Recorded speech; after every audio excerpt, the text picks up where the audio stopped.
Good morning everyone, I am Komal Yadav. Today we are going to discuss about the class 8th coal and petroleum, and today's topic is pollution caused by burning of fossil fuel. You know about that whenever we are going to burn any kind of fossil fuel means coal, petroleum means diesel, petrol, kerosene oil. What will happen? They are going to release some toxic substance, release करते हैं कुछ gases release करते हैं. These gases are very harmful for our environment. How it going to be cause harm to our environment, that we are going to discuss.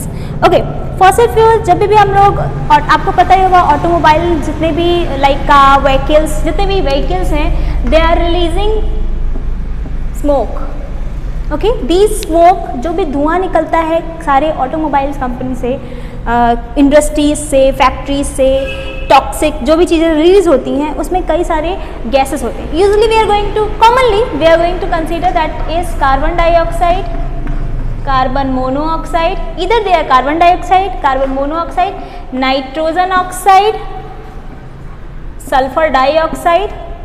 Okay, these are the gases, common gases which are going to be cause pollution to this environment. Okay, ये environment को pollute करने के लिए अपने आप में sufficient होते हैं. Okay, they're having these kind of gases are very much dangerous for our body or to this environment.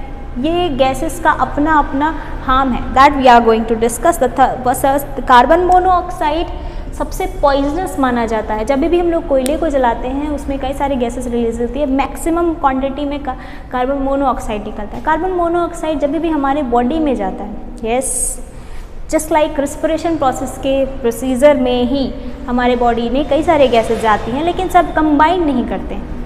ऐसा नहीं है ना कि आपके नोज सिर्फ पिक करके एक ही गैस को अडॉप्ट करता है कि ऑक्सीजन ही जाएगा बाकी नहीं जाएगा, सब जाता है. लेकिन कई सारे गैसेस जो भी एनवायरनमेंट में आप जिस भी एनवायरनमेंट में जो भी गैसेस होगा वहाँ पे वो आपके बॉडी में जाएगा, लेकिन सब आपके बॉडी से रिएक्ट नहीं करते हैं, इसलिए रिस्पिरेशन प्रोसेस नहीं होता है.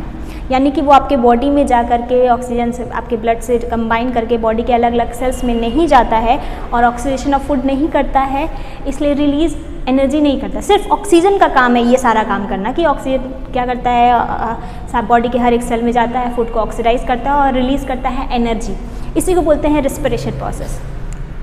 लेकिन जब भी जिस इन्वायरमेंट में आप रहते हैं और कार्बन मोनोऑक्साइड आपको बॉडी में होता है, ये कार्बन मोनोऑक्साइड क्या करता है, आपके जस्ट लाइक जैसे आप रिस्पिरेशन कर रहे होते हैं, ऑक्सीजन अंदर ले रहे होते हैं, उसमें कार्बन मोनोऑक्साइड जाता है. कार्बन मोनोऑक्साइड आपके ब्लड के हीमोग्लोबिन से रिएक्ट कर लेता है. ऑक्सी कह सकते हो, जहाँ पे ऑक्सी हीमोग्लोबिन बनाना था अब वो क्या बनाएगा, कार्बोक्सी हीमोग्लोबिन. ये कार्बोक्सी हीमोग्लोबिन आपके बॉडी के हर एक सेल में चला जाता है with the help of blood के सर्कुलेशन के समय जैसे कि ऑक्सीजन बॉडी के हर एक सेल में जा रहा था, उसी तरीके से कार्बोक्सी हीमोग्लोबिन क्या करेगा, बॉडी के हर एक सेल में जाएगा और वहाँ पे फूड का ऑक्सीडेशन नहीं करेगा. जिससे क्या होगा, ऑक्सीडेशन नहीं होने से एलर्जी तो नहीं रिलीज होगी, लेकिन आपको सफोकेशन होगा और सफोकेशन होने पर क्या हो सकता है, दम घुट सकता है और आपकी डेथ भी हो सकती है. तो it's very much dangerous carbon monoxide. Next, carbon dioxide. Carbon dioxide आपके बॉडी जब भी एनवायरनमेंट में रिलीज होता है तो सन से आने वाली लाइट को क्या कर देता है, ट्रैप कर लेता है. जैसे कि एक कमरा है, कमरे में आप अपनी मर्जी से आते हैं, लेकिन आने के बाद आपको कोई पकड़ करके रख ले, आपको वापस जाने ना दे, वही काम करता है कार्बन मोनोऑक्साइड. सन वैसे यूजुअली होता क्या है, इस सन मैंने अपोजिट बनाया क्योंकि हम इधर हैं, हम सन पे नहीं है. Okay, we are here. तो अर्थ पे सनलाइट ऐसे आती है और इसे स्ट्राइक होकर के निकल जाती है. ये मेन प्रोसीजर हो गया. ओके, ओजोन लेयर की हम बात नहीं करेंगे, वो लेयर जो हार्मफुल जो भी रेज है उसको रोक लेता है, वो अलग है. लेकिन यूजुअली क्या होता है, सरफेस से स्ट्राइक करता है और निकल जाता है दूसरी तरफ. ये इसी को बोलते हैं reflection of light. Chapter light में आप पढ़ेंगे पूरा डिस्क्रिप्शन में. ओके, हर एक लाइट किसी भी सरफेस से स्ट्राइक करती है और निकल जाती है, यही चीज़ें होती है, यहाँ पे भी होता है. लेकिन कार्बन डाइऑक्साइड, जय हो, वो क्या करता है, इन्वायरमेंट के जितने भी लाइट अगर आ रही होती है वो उसको रोक लेता है. रोक के रख लेने की वजह से what will happen, it's going to be cause warm, गर्मी को बनाए रखेगा, जिससे क्या होगा, बाहर से लाइट आई सरफेस पे, कार्बन डाइऑक्साइड उसको ऑब्जॉर्ब नहीं कर रहा है, उसके अंदर अपने अंदर ऑब्जॉर्ब करके उसको ख़त्म नहीं कर रहा है, वो क्या करेगा, उसको पकड़ के रखा रहेगा, ओके, जिसकी वजह से अर्थ की सरफेस क्या हो जाएगी, गर्म हो जाएगी। इसके इस तरीके से पकड़ के रखना है, मतलब गर्मी को बना के रखने को बोलते हैं ग्रीन हाउस इफेक्ट। ये ग्रीन हाउस इफेक्ट क्यों बोला जाता है, एक्चुअली होता क्या था कि पोलर रीजन पे एक हाउस बनाया जाता था, शीशे का घर, वहाँ पे हम हमेशा खेती नहीं कर सकते, यू नोइंग अबाउट दैट पोल पे, नॉर्थ पोल और साउथ पोल पे, तो वहाँ पे बहुत ठंड रहती है, तो लेकिन कुछ लोग जो वहाँ पे रहते हैं अपने आप सर्वाइवल के लिए वो क्या करते हैं, ग्लास हाउस बनाते हैं और आर्टिफिशियल सन प्रोवाइड करते हैं डे नाइट, और अंदर प्लांटिंग करते हैं, ओके, उसको बोलते हैं ग्रीन हाउस।